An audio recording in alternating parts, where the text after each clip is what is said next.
Good evening, Carmela. I'm standing in Brandon Park where just hours ago, members of the neo-Nazi group National Socialist movement marched through the park bearing Nazi flags. The group had applied for a permit that was denied to hold a rally today in Williamsport due to the coronavirus. These photos, taken by North Central PA News, show some of the roughly 30 members, including the group's national leader who showed up. The NSM is a group that openly supports the oppression of minority groups, including African Americans and other people of color, those who follow a Jewish faith, and the LGBTQ community.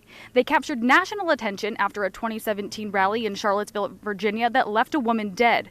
The group got permission to hold a rally here in April, but that permit was canceled because of the coronavirus. The group then applied for a new date of today, July 18th, but that request was denied also because of the coronavirus. The Williamsport police chief had communication with the group's national leader, Bert Colucci, who ultimately said the group would not march today in Williamsport. The chief tells me they still prepared for the group's arrival just in case by bringing in extra staff and boarding up synagogues around the city.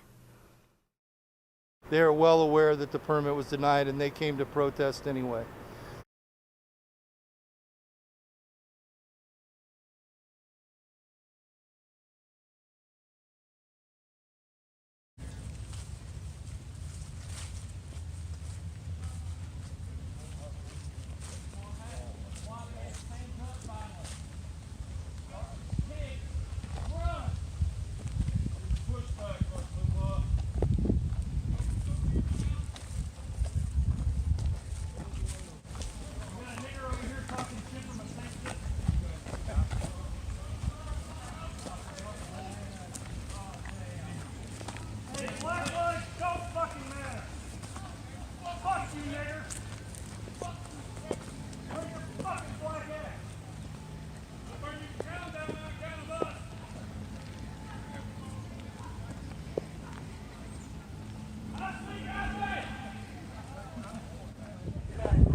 Hey people, what's up?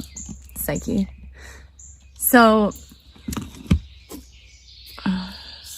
where do I even begin?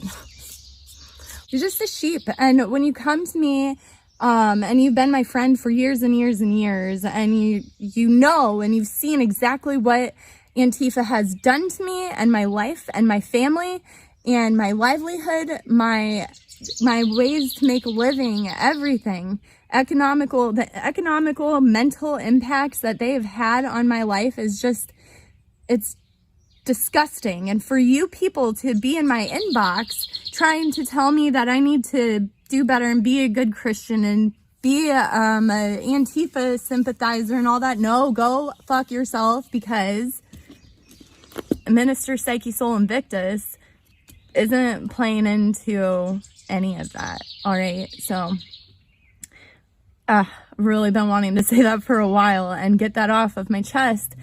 So back in October, when the initial doxing campaign started and was happening, I read this comment and it was like, oh, it's so sad. She's so young to have such opinions and views. Maybe there's still hope for her. No, there's no hope for me. This is what I am. And I'm never, I mean, look, death before dishonor. I have a mission. It is it's a soul mission of a lifetime, and nothing is going to stop me at all. And there is no hope in that aspect, because I will never stop. Ever, ever, ever, ever.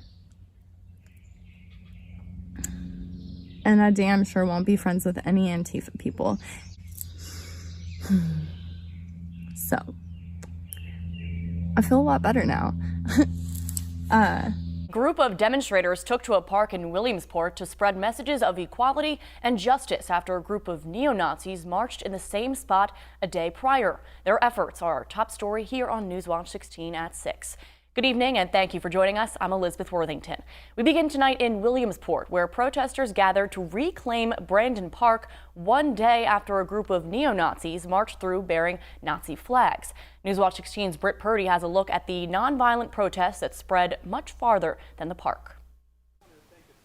More than 50 people came to hear messages of love, unity, and remembrance in Brandon Park in Williamsport Sunday. We must be bold, brave, courageous, and push and pull until we redeem the soul of America. Just one day after neo-Nazis from the National Socialist movement illegally demonstrated in the park, the NSM openly supports the oppression of minority groups. And move closer to a community at peace with itself, where no one will be left out because of race, color, or nationality. Cherie Clark of Wilkes-Barre spoke about the Black Lives Matter movement, hoping to carry on the legacy of her relative, the late John Lewis, a former U.S. Congressman of Georgia who fought for civil rights throughout his career. The goal was to reclaim the park and cleanse the space of hatred. Just being in the community itself is a risk, but I feel like taking the extra step just to inform someone, I feel like that's the least that I can do to help the movement. I would feel horrible for anybody to encounter anything uncomfortable, but this is a time of encountering the uncomfortable. And so I applaud anybody who has the courage to do this. Melody Russell says her chapter of the NAACP is focusing on 3 things: voter registration, stopping police brutality, and education on Black history.